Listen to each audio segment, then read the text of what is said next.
pense que ñu bëri ñu ngi doon xaar peut-être le président de la République def une sortie mu nekk sortie boo xamante ni sax par rapport au contexte bi ça interpelle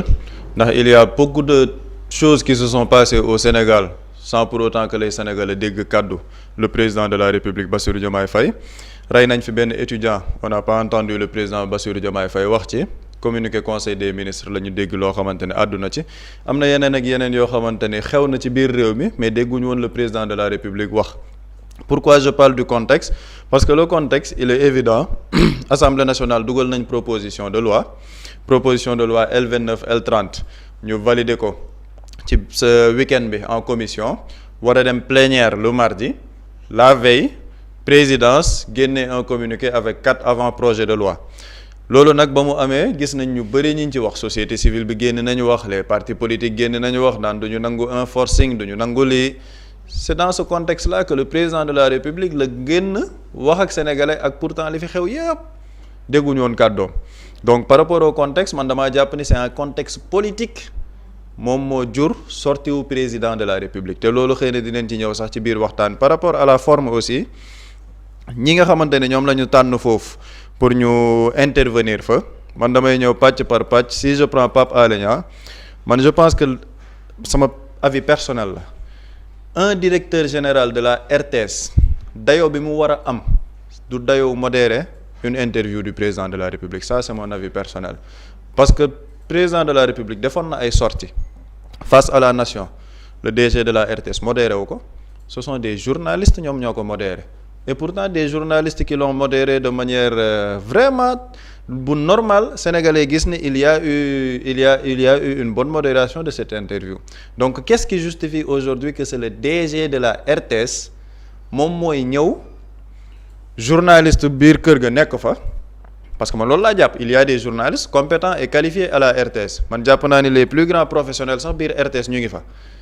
mais est-ce que RTS amul journaliste bu mën a modérer loolu pourquoi le DG de la RTS moom mooy ñëw modérer te man daf may delloo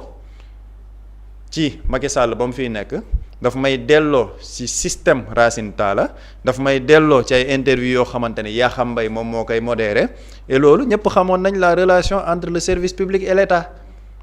ñun ñu jàpp ni foofu par rapport au choix de Pape Alé Niang man damaa jàpp ni mënoon nañ jël un journal parce que un DG de la RTS war na mën a tal leneen lu dul modérer une interview du président de la République ça c'est mon avis personnel bu ñu ñëwee ci El Hadj Assane Gueye bu TFM déjà le groupe qui est choisi quel est le message qu'on donne aux Sénégalais parce que dañoo nekk ci réew moo xam ne dañu ne jubal jubbanti ñu ne par rapport ak fonds d'appui de la presse bi dañuy jaarale mbir mi ci yoon que les gens doivent payer le fisc il faut une révolution dans tous les secteurs ñun ñëw nañ lu yàgg ci le groupe Futur Média il y a des médias dans ce pays yoo xamante ni ce sont des médias certifiés reconnus par l'État qui ont bénéficié de l'aide à la presse mën nañ ci tudd ñu bëri mais on prend un média qui est en proie avec le fisc boo xamante ni déposé wul sax dossier pour am fonds d'appui de la presse quel est le message qu'on renvoie aux autres groupes de presse loolu muy benn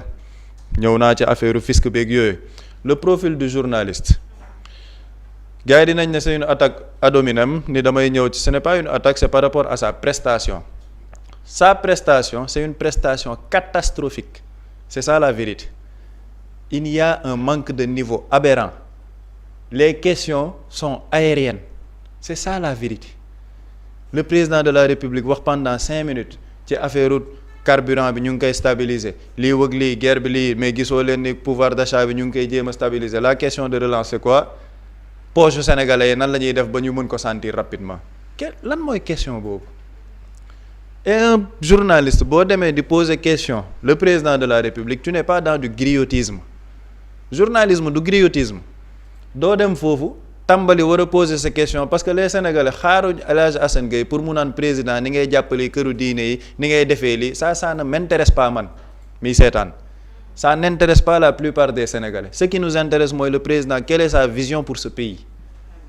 quelles sont les questions qui intéressent les Sénégalais loolu la ñuy poser et dans ces questions dans sa prestation da ngay gis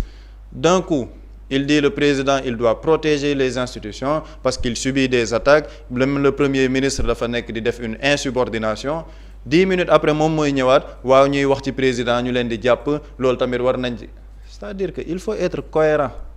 le travail de journalisme c'est sérieux ñun looloo tax sax ñun ba tey man bu may wax du ma nangu ko ma ne journaliste parce que dama naan journaliste dafa nekk lu sérieux surtout boo waree dem di interviewer le président de la République tu inventes un chiffre boo xamante ne 300 000 tonnes yoo xam ne mu ngi ci loxoy baykat yi ña xaw ma kan moo ko jox information si on te donne l'information tu es un journaliste sérieux tu vas faire des investigations tu vas faire des recherches pour avoir le chiffre exact mais defoo loolu tu es dans des questions yoo xamante ne li nga bëgg a dégg moom nga déggugul parce que toutes les questions sont orientées autour de la personne du Premier ministre c'est ça la vérité toutes les questions sont orientées autour d'un contexte politique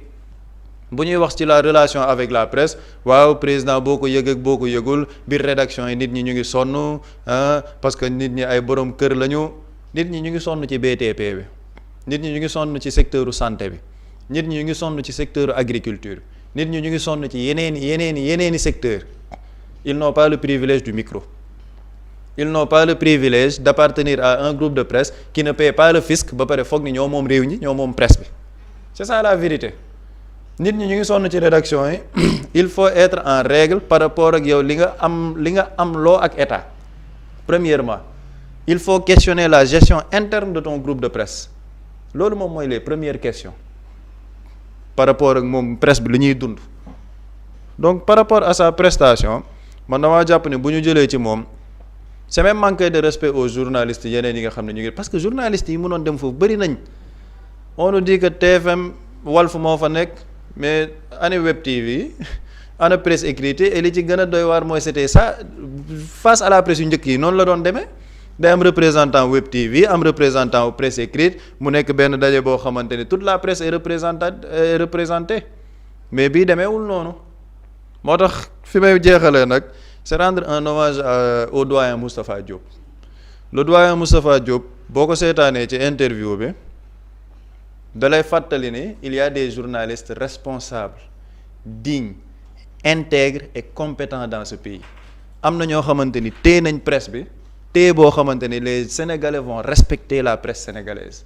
parce que moom ñëwul fa di nuyoo président li nga def ci kilifa diine il est venu directement avec sa question une question qui intéresse les Sénégalais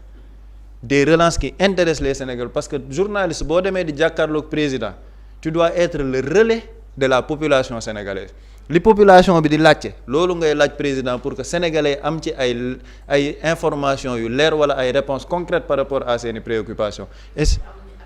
absolument donc journaliste moo war a nekk le pont entre la population et le président de la République et c'est ce que a représenté le doyen Moustapha Diop keroog ci interview bi keroog il a sauvé la presse sénégalaise par rapport à sa prestation dans la déontologie dans le respect de ses questions dans les relances qui sont pertinentes c'est ça un journaliste tey jii bu amee ñuy liggéey ci presse bi ne ñoom dañoo bëgg nekk journaliste ñu mel ni doyen Moustapha Diop moo tax et il l'a montré te ce n'est pas le fruit du hasard ba ñu annoncé interview bi mais tous les réseaux da ngay dugg ñuy taf photo Moustapha Diop ne ci yow la ñu yaakaar mais lan moo tax nit ñi yaakaar ci moom lan moo tax ñu ne ko vraiment on compte sur toi pour montrer li Sénégalais di yëg parce que dañoo xam ne c'est un journaliste digne loolu c'est très important ñu ci taxaw journaliste digne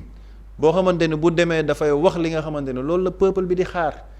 loolu la ñuy xaar ci presse un journaliste n'est pas un griot journaliste du dem di jàkkaarloog président mel ni koo xamante ni da ngaa jàkkaarloog benn yàlla te foofu am na lu subtil lu fa xew xam naa dinañ ci ñëwaat après président ba muy wax ni seen télé googu li ñu may wax yépp fa lañ koy waxee nga gis El Hadj Assane Gueye di reetaan di kiki di reetaan mel xam nga parfois y a des rires nerveux parfois y a des rires jaunes mais y a des rires de satisfecit mooy maanaam li ñu wax rire moqueur maanaam li nga wax noonu yow da nga cee kontaan si on avait respecté le peuple sénégalais à la presse groupe Futurs Médias du sax taxaw foofu ci interview boobu si on avait respecté la presse et le peuple sénégalais mais moom am na jotu toog foofu avec des questions yoo xamante ni des questions aériennes on parle de Walfadjri il a un rire moqueur après ce sont les mêmes gens ñoom ñooy toog ci seeni plateau di défendre corporatisme di wax la presse doit être unie la presse dañoo war a xàccandoo di dóorandoo te gëmuñ li ñuy wax ils sont unis dans leur propre intérêt loolay dëgg mais le peuple sénégalais nag ñoom xam nañ ñan ñooy les vrais journalistes xam nañ ñan ñooy les di man par exemple bu ma ko waxee sama bopp sama propre appréciation quand je vois El Hadj Assane Gueye toog foofu et c'est pas parce que li may nekk fii moo tax ma gis ni Buri Diakhaté nekkul foofu j'ai mal pour la presse parce que je sais que bu fa nekkoon du def li El Hadj Assane Gueye di def bu fa toogoon foofu dina poser question président li sénégalais yi di xaar dina représenter dignement la fonction de journaliste loolu la sénégalais yi bëgg ci presse loolu la sénégalais yi bëgg ci journalisme et je pense que loolu nag le doyen Moustapha Diop a sauvé cette interview a sauvé le journalisme et a sauvé la presse par rapport ak prestation yi ñu fa gis et loolu c'est tout à son honneur te du loo xamante ne bett na sénégalais parce que bu dee la veille ñu ngi doon wax ci moom la ñu yaakaar je pense que yaakaar googu tasu ko. jërëjëf yaakaar googu tas ko est-ce que bu da ngay partager le même avis que Pape Samba par rapport ak choix ñi nga xamante ne ñoo di médias yi ak journalistes yi nga xamante ne ñoo fa teewoon ak waxtaan bi nu mu déroulé surtout. Pape Samba daa baax rek mais moom sax bu fa toogoon ku suivre l'interview avec Pape Samba bi mu def ak le DG de la du Petrosen nga xam ni c'est un travail documenté et puis la personne maîtrise son sujet et puis c'est ça qu'on attend d'un journaliste. D'abord le cadre sénégalais namoon nañ face à face avec le président de la République lu gëjoon am la pour des raisons yi nga xamante ni xëy na peut-être le président moo ko xam gëj naa am donc le format sénégalais doon nañ ko xaar maintenant côté forme man personnellement damay rejoindre Pape Samba à 100% man dama bokk sax ci ñu gëm ni une interview jarul modérateur c'est-à-dire que il faut être ouvert. C'est-à-dire qu'il faut que l'interview soit une discipline boo xamante ne nii duñ ko encadrer et même ki ñuy wax le modérateur parfois il a posé même des questions yoo xamante ni man li ma ci remarqué xam naa ko denc pour man mais dafa am loo xamante ne nii par rapport ak la forme il y a plusieurs choses à dire man je vais aller plus loin et beaucoup vont dire que je suis très dur j'ai l'impression que je sais pas ñan ñooy désigner ñi nga xamante ni ñooy jàkkaaroog le président ñun waxuñu pour suñu bopp peut-être bu ñu jëloon sax un autre journaliste d'un autre média en ligne on est pour parce que li ñuy wax na wolof dafa naan parfois uude moom lu mu wax ci mala rek ñu ne xëy na peut-être dafa soxla derwa ak yooyu noonu mais par rapport ak ñiy désigner man je vois que xaw ma ñan la de parce que maîtriser wu ma présidence ni ñuy fonctionner mais damay sentir benn genre complexé bi ñenn ñi am par rapport ak yenn médias yi on peut pas se permettre et Pape Samba souligne les raisons et man du ma ci sori chaque grande interview ok tel média ce média là ce qu'il fait comme traitement de l'information xam nga tey Pape Samba souligne na ko mais dama ciy revenir le fait de pointer du doigt par exemple Walf et quand le président parle de Walf tu sens benn mépris c'est très dommage man parti boobu rek man après laa ko seetaan le lendemain mais parti boobu daf ma def pincement au cœur manière bi président Diomaye waxee Walf télé googu seen télé googu et pourtant nit ki toog dend ak Moustapha Diop muy El Hadj Assane Gueye fan yii moom Babacar Fall xam nga lan lañ doon wax ci seen télé pourtant man je m'attendais à ce que président tourné waat ne El Hadj Assane Gueye yéen it seen rajo googu parce que moom Babacar Fall dañoo toog télé ne sénégalais il faut que ñu exigeant c'est-à-dire que ay nit buñ la jiitee man jiite sax boo ma jiitee te matoo imam sax damay fab samay dàll il faut que sénégalais yi soient plus exigeants qu'est-ce qu'il appelle dañu jàpp ni ñii xamuñ dara peuple bi dañu war a jug jëlee leen fi et pourtant la même personne du tenirul woon le même discours d'avec jamonoy Macky Sall bi président tourné ne Moustapha Diop seen télé googu ngay sentir benn genre mépris ñaane nga sax tudd kër googu noonu laa doon xaar mu tourné yow it El Hadj Assane Gueye seen rajo boobu parce que saa yu ñu xëyee ñu ngi dox ci propagande ci véhiculer de fausses informations seen service après vente boobu noonu chaque matin ñuy xëy di manipuler jox lu du dëgg fii lañ fi interviewé un fugitif annoncé imam coordonnateur des imams ouléma xawma ban kuréel annoncé Madiambal Diagne mooy ñëw c'est un mensonge c'est une manipulation médiatique loolu c'est pas éthique c'est pas déontologique donc ce qui est dommage mooy quand on choisit des médias et man je le dis il y a une équipe qui choisit mais di am benn genre complexé il faut oser le dire par rapport ak yenn médias yi xam ne du ñu tous c'est des médias qui passent tout leur temps à manipuler à raconter des contre-vérités à défendre ñi nga xamante ni c'est des voleurs de deniers publics il faut que loolu les gens il faut que ñu arrêter et jëlal l'interview Pape Samba parle de niveau oui il y a niveau dans d'autres pays on peut pas se permettre un journaliste qui n'a pas de niveau qui ne fait pas de recherche parce que journaliste booy avancer des données xam nga lan la lay wax jëlal les données officielles fan nga koy jëlee à travers les institutions accréditées ba mu ne accrédité mooy ñi am maqaamu joxe des chiffres officiels nga ñëw rek daa am ku ma ko wax pare passe jàll la même personne nga gis ko et pourquoi l'appréciation entre le doyen Moustapha Diop ñu koy féliciter davantage donc da jarul féliciter parce que il a fait du Moustapha Diop en tant que professionnel en tant que ki nga xamante ni loolu la Sénégalais doon xaar ci moom il n'a pas déçu parce que journaliste mooy li askan wi di bëgg a laaj te amuñu possibilité laaj ko nga laajal leen ko ci interview bi j'ai senti un journaliste bi nga xam ni li askan wi bëgg a laaj te amuñu possibilité laaj ko président mu laajal leen ko à savoir Moustapha Diop mu amaat beneen journaliste boo xamante ni moom bu président ne manque de respect mu ne ko président moom yaay président da nga war a jël say responsable lu ci sa yoon yow da nga fa ñëw pour joxe sa kàddu doo tëj sa làmmiñ yow nekk fa di mais voilà léegi rôle modérateur bi lan moo nekk rôle modérateur il faut qu'il se tait il n'est pas là pour donner des instructions au président c'est même un manque de respect loolu laay wax parfois complexe bi yenn l'équipe de la présidence ak ña ma ko sañ a wax du ñëpp parce que am na ci ñoo xam ne ñi ngi naan l'équipe de la présidence te boole wuñ leen sax ci yenn mbir yi moo tax bu may wax sax du ma bëgg a généraliser mais ña ma ko sañ a wax complexe bi ngay am ci yenn médias yi moo tax médias yooyu ñoom tamit am mépris envers vous ñàkk respecter le président ba ne yow yaa koy jox des instructions pour que mu mate son peuple oui il faut que nag président nga jël ses responsabilités yow yaa koy wax tu es qui est-ce que sa rôle la en tant que journaliste tu te limites à tes questions et say questions lan la questions yi toujours dumal ñi nga àndaloon man dégg naa ko ci benn question boo xam ni mi ngi inciter le président muy maanaam dumal ñi nga àndal muy say militant ñi la jàppale ba nga yegg si fi nga yegg ñu yegg si ba ci wax wàllu libertés individuelles